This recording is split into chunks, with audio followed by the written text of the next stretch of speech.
Hi friends, this is Miss Jeansy again. I would like to read you a book. This is Squeak the Lion, written and illustrated by Katherine Sully and by Emma Leach.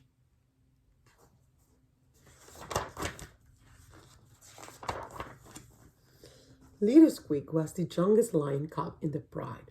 All the other lions loved Squeak. He is so cute and cuddly, they said. Isn't he funny? They said. But Squeak didn't want to be cute or funny. Squeak wanted to be just like his older brothers, Bruno and Leo. Bruno was brave and strong. Leo was clever and cunning. Squeak wasn't even his proper name. His real name was Rory. That was a proper lion's name. Squeak was a silly baby name. Why does everyone call me Squeak? He said. His brothers grumbly. Because when you were a baby, you went squeak, explained Leo. So everyone called you Squeak, laughed Bruno. One day, Bruno and Leo were going hunting. Wait for me, called Squeak, trotting after them. Squeak hurried to catch up, but soon his little legs were feeling tired. He stopped for a rest and watched as Bruno and Leo disappeared into the tall grass. When he finally caught up with them, Bruno and Leo were crushed over a nest of tasty looking eggs. Suddenly was a hiss, and his head appeared swinging above the tall grass. It was a snake. The nest of eggs belonged to her. She launched at the lion's cubs, but brave Bruno roared. He swept the snake with his paw, and it slid away. Whoa, Bruno, that was brave, said Leo as the lion cubs made their way home. Did you see how Bruno swept that sneaky snake? Said Squeak. Just at that moment, Squeak spotted a lizard crossing the path. He swept the lizard with his paw, just like Bruno. But the lizard quickly flicked out its tongue, smacking Squeak on the nose. Squeak was so surprised that he jumped. The angry lizard continued on his way. Bruno and Leo laughed. You're so funny, Squeak, they roared.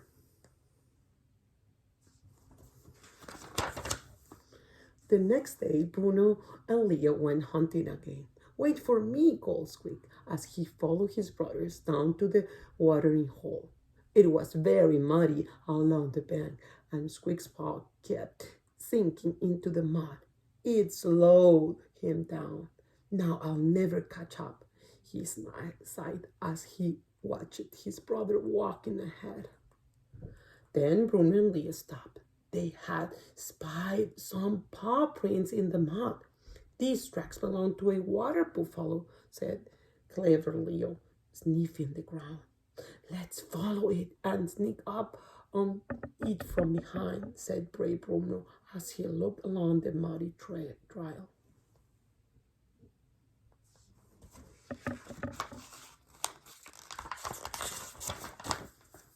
By the time Squeak reaches the water, there was lots of paw prints in the mud, and his brothers were now nowhere to be seen.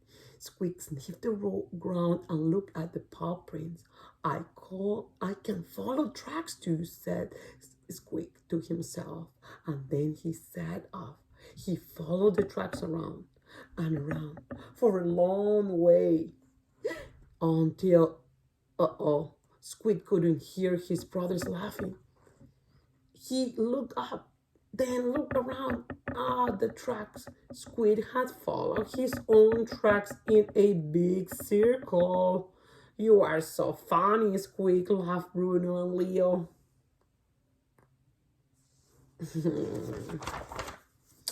The following day, Bruno and Leo were going hunting again. Wait for me, called Squeak. But this time his brothers didn't want Squeak to come along. Not this time, Squeak, said Bruno. You'll slow us down. Or get in trouble, said Leo. But Squid wasn't going to miss a hunting trip. He followed his brothers a little way behind. Bruno and Leo soon disappeared down a trail through some trees. They followed the trail until they found a good place to set a trap. Clever Leo piled up some berries until a tree where a hungry squirrel would find them. Brave Bruno climbed up the tree and crept along a branch, ready to pounce. Very soon a squirrel hopped toward the berries. The trap had worked, Bruno crept further along the branch, ready to pounce. But suddenly there was a crack. The branch came crashing down. The settled squirrel ran off as Bruno tumbled to the ground. Ow!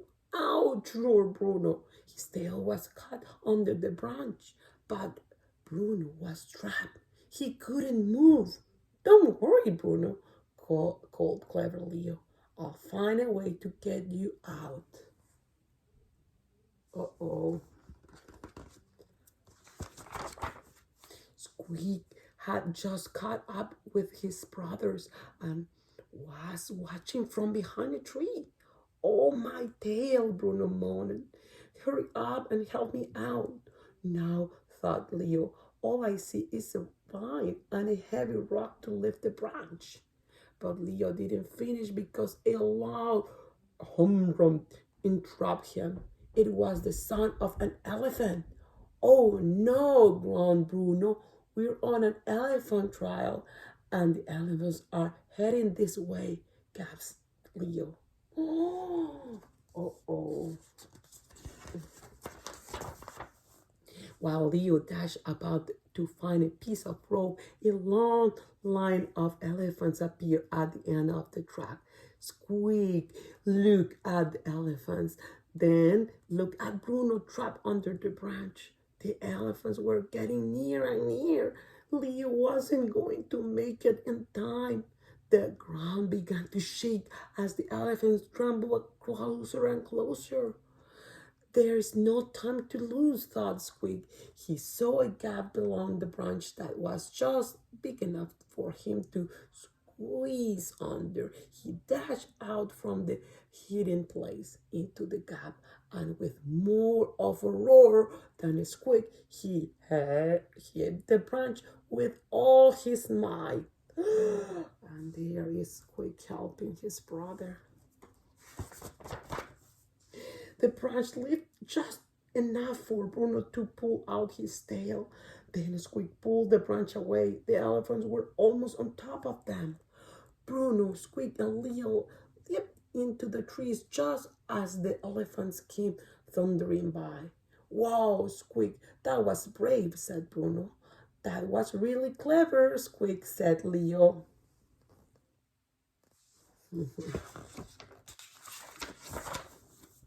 The three brothers climbed down from the tree. Did you see the way Squeak came to the rescue? Said Bruno. Wait until we tell everyone how brave and clever Squeak was, said Leo. Squeak felt very proud. Maybe we should call you Rory from now on, said his brothers. Squeak smiled, but somehow he didn't mind being called Squeak anymore. The end. Do you like this story? I think the lovely part I saw in this book is how the brothers really now love how to play with the little brother. Sometimes we think babies are not the best way to play, but they are always our brothers or sisters, and we should love them the way they are. I hope you enjoy this book. Bye.